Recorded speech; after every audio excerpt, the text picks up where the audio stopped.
Dear students, এখন আলোচনা করব ক্লাস 5-এর লেসন 3 পুলমনিজ ইন্ডিয়ার অ্যাক্টিভিটি 6, 7, 9, 10 এবং 11। তবে আলোচনাটা শুরু করার আগে বলি, যারা চ্যানেলটিতে নতুন এসছো তারা চ্যানেলটি সাবস্ক্রাইব করে নাও। তো এখন শুরু করছি অ্যাক্টিভিটি 6। কী বলা রয়েছে? India is a country of dances. Bharat হলো নৃত্যের দেশ। Find the names of this dances in this maze. এই গোলক ধাঁধা থেকে নৃত্যের নামগুলি খুঁজে বের করো। 1 ইজ ডান ফর ইউ, একটা তোমাদের জন্য করে দেওয়া হয়েছে। এখানে অনেক নাচের নাম লুকিয়ে রয়েছে, যেমন একবারে প্রথমে রয়েছে কুচিপুড়ি। কুচিপুড়ি হচ্ছে এই জায়গাটা, তাহলে এইটি হলো একটা নৃত্যের নাম। তারপরে লাইনে রয়েছে মোহিনীঅট্টম, পুরোটা জোরে। তারপর রয়েছে মণিপুরি, তারপর রয়েছে কত্থক, তারপরে রয়েছে আবার কত্থকটা লেখা রয়েছে এখানে, তারপরে রয়েছে ভারতনাট্যম, এটা লেখাই রয়েছে। তারপরে রয়েছে ওড়িশি, তারপরে রয়েছে আবার কত্থক, এটাকে ব্যবহার করা হয়েছে। এই গেল নৃত্যের নাম। তারপর রয়েছে অ্যাক্টিভিটি 7। এখানে কি বলা রয়েছে? Write the opposites of the words given in the clues. এখানে ক্লু দেওয়া রয়েছে, সূত্র দেওয়া রয়েছে, সূত্রে কিছু ওয়ার্ড বলা রয়েছে, তাদের বিপরীত শব্দগুলো বসাতে হবে। You can find the answers in the text. তুমি পাঠ্যাংশ থেকে শব্দগুলো পেয়ে যেতে পারো। তাহলে এখানে শব্দগুলো দেওয়া রয়েছে কি, সেগুলো দেখতে হবে এবং সেগুলো বসিয়ে কী করতে হবে, সেগুলো থেকে, সেই সূত্রগুলো থেকেই আমাদের এখানে শব্দ শক্তিকে পূরণ করতে হবে। এখানে কি ক্লু দেওয়া রয়েছে? না, ক্লু দেওয়া রয়েছে, এখানে দেওয়া রয়েছে ডাউন অর্থাৎ উপর নিচ, অ্যাক্রস হচ্ছে পাশাপাশি।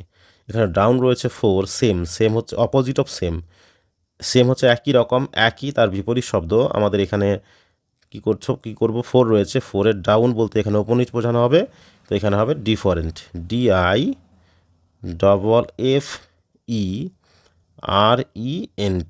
এটা হলো অপোজিট অফ সেম। এগুলো ডাউন এখানে শেষ। তারপরে অ্যাক্রস রয়েছে 3টে শব্দ, একে রয়েছে অপোজিট অফ গুড, ভালোর বিপরীত, এখানে হবে ইভিল। সাধারণত ব্যাড হয়, কিন্তু এখানে যা রয়েছে সে অনুযায়ী হবে ইভিল হচ্ছে মন্দ বা খারাপ। তারপরে হচ্ছে 2-এতে কি, অপোজিট অফ আগলি, কুৎসিতের বিপরীত হবে বিউটিফুল, সুন্দর, সেটা হচ্ছে BEAUTIFUL। এই গেল অপোজিট অফ আগলি। তারপরে রয়েছে অপোজিট অফ রেয়ার হচ্ছে দুর্লভ, যা সহজে মেলে না।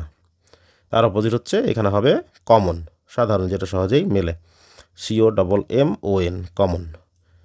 এই গেল অ্যাক্টিভিটি 7। এরপর রয়েছে 9।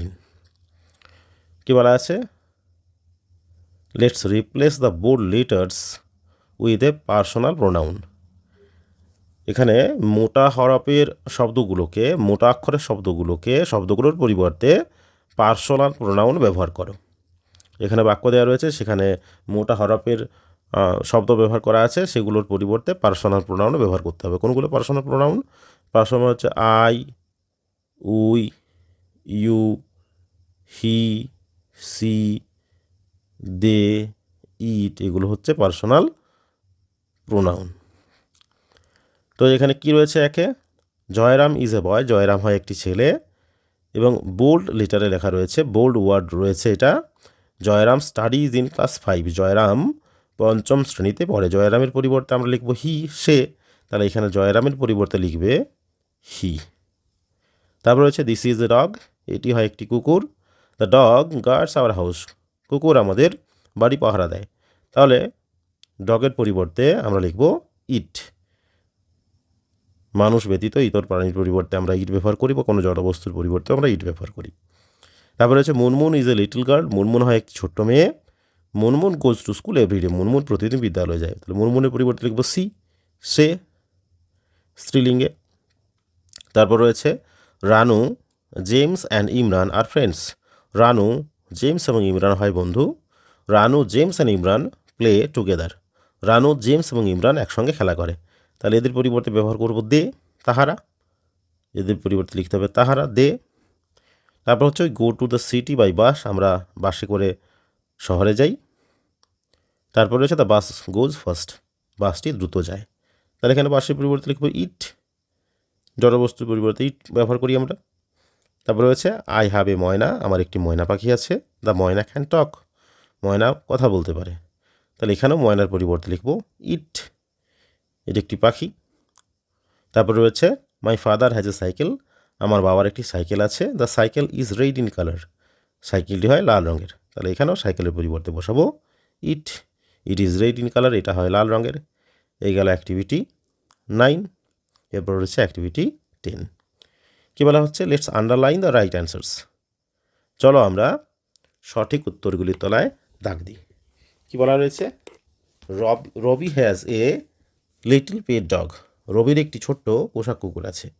Everyone loves the pet dog of, এখানে হবে হিজ, এটা হচ্ছে পজিটিভ প্রোনাউন। সবাই তার পোষা কুকুরটিকে ভালোবাসে। তারপরে হচ্ছে আই রিড ইন ক্লাস 5, আমি পঞ্চম শ্রেণীতে পড়ি। My school is close two yours, আমার বিদ্যালয়টি তোমাদের কাছেই, অর্থাৎ তোমাদের বিদ্যালয়ের কাছেই। যদি এখানে ইয়োরের পরে বা ইয়োর্সের পরে স্কুল শব্দটি থাকতো তখন ব্যবহার করা হতো ইয়োর, এখানে হবে ইয়োর্স পজিটিভ প্রোনাউন। তারপর বলা হচ্ছে রিনা ইজ মাই ক্লাসমেট, রিনা হয় আমার সহপাঠী। হার হাউস ইজ নিয়ার, তার বাড়ি হয় আমাদের বাড়ির কাছেই, এখানে নিয়ার আওয়ার্স, এটাও হচ্ছে পজিটিভ প্রোনাউন। তারপর রয়েছে my father is a painter, আমার বাবা হয় একজন চিত্রশিল্পী। There are many paintings of dash in our house, আমাদের বাড়িতে তার অনেক চিত্র রয়েছে। অফ হিজ, এখানেও হবে হিজ, এটাও হচ্ছে পজিটিভ প্রোনাউন। তারপরে হচ্ছে মাই কাজিন সিংস ওয়েল, আমার কাজিন বলতে তুতো ভাই বা বোন ভালো গান করে। দ্য স্কুল অফ, এখানে হবে হার্স, এখানে হার্স বোঝাচ্ছে এখানে, তাহলে কাজিনটি হচ্ছে আমার তুতো বোন বা দিদি হবে। তো the school of hers has a music teacher, তার স্কুলে একটা সঙ্গীতের শিক্ষিকা বা শিক্ষক রয়েছে। এই হলো সঠিক উত্তর। তবে এই উত্তরগুলো সবগুলোই পজিটিভ প্রোনাউন হয়েছে। তারপর রয়েছে অ্যাক্টিভিটি 11। এখানে কি বলা রয়েছে, let's fill in the blanks with personal pronouns and positive pronouns. চলো আমরা পার্সোনাল প্রোনাউন এবং পজিটিভ প্রোনাউন বসিয়ে শূন্যস্থান পূরণ করি। কী বলা রয়েছে, একে Udayshankar was a famous Bengali dancer, Udayshankar ছিলেন একজন বিখ্যাত বাঙালি নৃত্যশিল্পী। তারপর দেওয়া হয়েছে dash travelled all over the world, তিনি সারা বিশ্ব ভ্রমণ করেছিলেন। উইথ হিজ ট্রুপ, তার দলকে সঙ্গে নিয়ে। তাহলে তিনি ভ্রমণ করেছিলেন, এখানে বলবো তাহলে হি, এটা হলো একটা পার্সোনাল প্রোনাউন। তারপর রয়েছে Nandalal Bose was a great painter, Nandalal Bose ছিলেন একজন মহান চিত্রশিল্পী। There are many drawings of dash in Sahajpath, সহজপাঠে তার অনেক চিত্র রয়েছে। তাহলে ড্রয়িংস অফ হিজ, এই হিজটি হচ্ছে পজিটিভ প্রোনাউন। তারপর আবার ফুল স্টপ দিয়ে শূন্যস্থান রয়েছে। Dash was very close to Rabindranath Tagore, তিনি ছিলেন রবীন্দ্রনাথ ঠাকুরের খুব ঘনিষ্ঠ বা কাছের। তাহলে তিনি ছিলেন, এখানে আবার বলবো he was very close to Rabindranath Tagore, তিনি ছিলেন রবীন্দ্রনাথ ঠাকুরের খুব ঘনিষ্ঠ। তাহলে হিটা হচ্ছে এখানে পার্সোনাল প্রোনাউন। তারপর রয়েছে Rabindranath Tagore was a great poet, Rabindranath Thakur ছিলেন একজন মহান কবি। Dash was also a great painter, তিনি তাছাড়াও একজন মহান চিত্রশিল্পী ছিলেন। তাহলে এখানেও হবে he was also a great painter, তিনি একজন মহান চিত্রশিল্পীও ছিলেন। তারপর এটা হলো তাহলে একটা পার্সোনাল প্রোনাউন হিটা। তারপর রয়েছে 4, Taj Mahal was built in memory of Mumtaz Mahal, এটা সাধারণত দা ব্যবহার করা হয় এখানে। The Taj Mahal was built in memory of Mumtaz Mahal, Taj Mahal তৈরি করা হয়েছিল মুমতাজ মহলের স্মৃতিতে। It is a burial tomb of, এটা হলো একটা সমাধিসৌধ তার, অফ হার্স, এটা হচ্ছে একটা পজিটিভ প্রোনাউন। এই গেল অ্যাক্টিভিটি 11।